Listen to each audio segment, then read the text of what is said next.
ಜನಗಳು ನಂಬಿಸಿ ಮೋಸ ಮಾಡೋಕೆ ಪ್ರಯತ್ನದಲ್ಲಿದ್ದಾರೆ ಹೊರತು ಏನಾದ್ರು ಜನಗಳು ಕೆಲಸ ಅಂತ ಮಾಡ್ತಾರ. ಅದೇ ಕೃಷ್ಣ ಸಿಎಂ ಆಗಿ ಅದ್ಭುತವಾಗಿ ಬೆಳೆಸನ್ನ ಮೈಸೂರು ಯಾಕೆ ಬೆಳೆಸಬಾರ್ದು?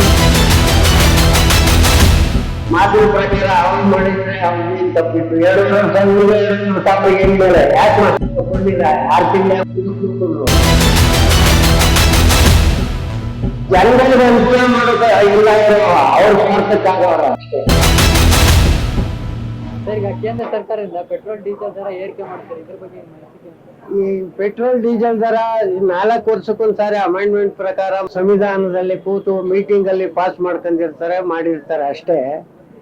ಈಗಿನ ಸರ್ಕಾರದಲ್ಲಿ ಇವರು ಏನ್ ಮಾಡ್ತಾರೆ ಅಂದ್ರೆ ಜನಗಳಿಗೆ ನಂಬಿಸ್ತಾರೆ, ಮೋಸ ಮಾಡ್ತಾರೆ.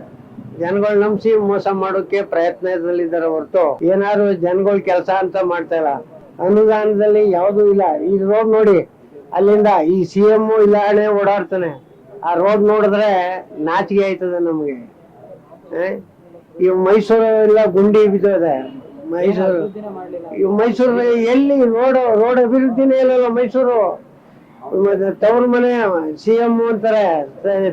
ಅದೇ SM ಕೃಷ್ಣ CM ಆಗಿ ಬೆಂಗಳೂರಿನ ಅದ್ಭುತವಾಗಿ ಬೆಳೆಸನ್ನ ಮೈಸೂರು ಯಾಕೆ ಬೆಳೆಸಬಾರ್ದು? ಇವರು ಮೈಸೂರೇನು ಅಷ್ಟು ಸಂಸ್ಕೃತಿ ನಗರಿ ಇದು ಮೈಸೂರು, ಸಾಮಾನ್ಯವಾದ್ದಲ್ಲ. ಅದರಿಂದ ಒಳ್ಳೆ ಇದಿದೆ ಅಂತದನ್ನ ಇವರು ಸರಿಯಾಗಿ ಮೈಸೂರಿನಲ್ಲೆಲ್ಲ ಯಾವ ರೋಡ್ ನೋಡಿದ್ರು ಗುಂಡಿ, ಎಲ್ಲಿ ನೋಡಿದ್ರು ಗುಂಡಿ. ಅಂದ್ರೆ ಇದು ಮಾತ್ರ ಕ್ಯಾಮ್ರಾಗಳು ಮಾತ್ರ ಎಲ್ಲಾ ಕಡೆನೂ ಸಿಗ್ನಲ್ ಮಾಡೋರಪ್ಪ, ಅದೊಂದು. ಯಾಕಂದ್ರೆ ಅದು ಪೊಲೀಸ್ ಡಿಪಾರ್ಟ್ಮೆಂಟ್ನವ್ರಿಗೆ ಅನುಕೂಲ ಆಗ್ಲಿ ಅಂತ. ಏನು ಮಾಡೋಕ್ಕಾಗುದಿಲ್ಲ. ಜನಗಳು ಕೆಲಸ ಮಾಡಿದ್ರೆ ಬಿಡಿ ಸಿಗರೇಟು ಸೇದವರು ಇರ್ತಾರೆ, ಅದರಲ್ಲಿ ಅವ್ರಿಗೆಲ್ಲ ಇನ್ನೂ ಏನು ಮಾಡೋಕ್ಕಾಗುದಿಲ್ಲ. ಅವ್ರು ಮಾತಿನ ಪ್ರಕಾರ ಅವ್ರು ನಡ್ಕಂದಿಲ್ಲ, ಇವ್ರ ಮಾತಿನ ಪ್ರಕಾರ ಇವ್ರು ನಡ್ಕಂದಿಲ್ಲ. ಮಾತಿನ ಪ್ರಕಾರ ಅವ್ರು ಮಾಡಿದ್ರೆ ಅವ್ರದ್ದೇನ್ ತಪ್ಪಿತ್ತು? 2.5 ವರ್ಷ ಇವ್ರಿಗೆ 2.5 ಸಾವಿರ ಏನ್ ಮೇಲೆ ಯಾಕೆ ಮಾತಾಡ್ಕೊಂಡಿಲ್ಲ? 6 ತಿಂಗಳು ಯಾಕೆ ಮುಂದಕ್ಕೆ ನೂಕಿದ್ರು? DK ಶಿವಕುಮಾರ್ ಸರ್ ಈಗ ಮಾಡಿರೋದನ್ನ ಉಳಿಸ್ಕೊಂಡು ಹೋದ್ರೆ ಸಾಕವ್ರು. ಅದು ಉಳಿಸ್ಲಿಲ್ಲ ಅಂದ್ರೆ ಇವ್ರ ಪಕ್ಷ ಪೂರ್ತಿ ನಾಶ ಆಯ್ತದೆ ಅಷ್ಟೇ. ಜನಗಳಿಗೆಲ್ಲ ಅನಾನುಕೂಲ ಆಗ್ತಿದೆ, ಇದ್ರ ಬಗ್ಗೆ ಜನಗಳಿಗೆ ಅನುಕೂಲ ಮಾಡೋಕ ಇಲ್ಲ. ಅವ್ರ ಸ್ವಾರ್ಥಕ್ಕಾಗವ್ರೆ ಅಷ್ಟೇ. ಜನಗಳ ಅನುಕೂಲಕ್ಕೋಸ್ಕರ ಇಲ್ಲ, ಅವ್ರ ಸ್ವಾರ್ಥ. ಅವ್ರು ಬೆಳಿಬೇಕು, ಅವ್ರು ದುಡ್ಡು ಮಾಡ್ಬೇಕು ಅಷ್ಟೇ. ಅವ್ರಿಗೆ ಅವ್ರ ಚೇಲಗಳು ಸುತ್ತ ಇರ್ತಾರಲ್ಲ, ಆ ಚೇಲಗಳು ಬೆಳೆಸ್ತಾವ್ರೆ. ಯಾಕೆಂದ್ರೆ ಅವ್ರು ಬೇಕಲ್ಲ ತುತ್ತು ಪತ್ತು ಕೊಡೋಕೆ. ಅವ್ರಿಗೆ ಇವು ಮುತ್ತು ಕೊಡೋದಕ್ಕೂ ಬೇಕು, ತುತ್ತು ಕೊಡೋಕ್ಕೂ ಬೇಕಲ್ಲ ಅವ್ರು. ಆ ನೇರದಲ್ಲಿ ಏನು ಮಾಡೋಕ್ ಸಾಧ್ಯವಿಲ್ಲ.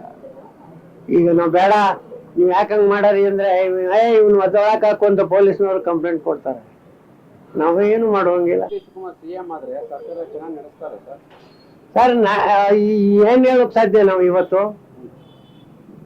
ಈಗ ಸಣ್ಣದ್ರಿಂದ ಚಿಕ್ಕ ಮಗುವಿನಿಂದ ದೊಡ್ಡವರಾಗ ಹೋಗೋರೆ. ಅವ್ರ ಕಷ್ಟ ಏನಿತ್ತು ಅಂತ ಈಗ ಒಳ್ಳೆ ಮಾಡ್ತೀನಿ ಅಂತ ಹೇಳಿ ಬಂದವನೆ. ಅದೇನ್ ಮಾಡ್ತಾನೆ ಅಂತ ಮುಂದೆ ನೋಡಿ ಕಾದ್ ನೋಡ್ಬೇಕು. ಆದ ತಕ್ಷಣನೇ ಮಾಡ್ಬಿಡ್ತಾನೆ ಅವನ್ ಬಹಳ ಸಭ್ಯವಸ್ಥ ಅಂತ ನಾವೇನು ಹೇಳಕ್ ಸಾಧ್ಯವಿಲ್ಲ. ಕಾದಿ ನೋಡಿ ಆಮೇಲೆ 6 ತಿಂಗಳು ವರ್ಷ ಕಳೆದ್ಮೇಲೆ ಅದ್ರ ಕಥೆ ಏನು ಅಂತ ಗೊತ್ತಾಯ್ತದೆ. ಅಲ್ಲಿ ಗಂಟ ಜನಗಳು ಕಾದ್ ನೋಡ್ಬೇಕು ಇಷ್ಟೇ.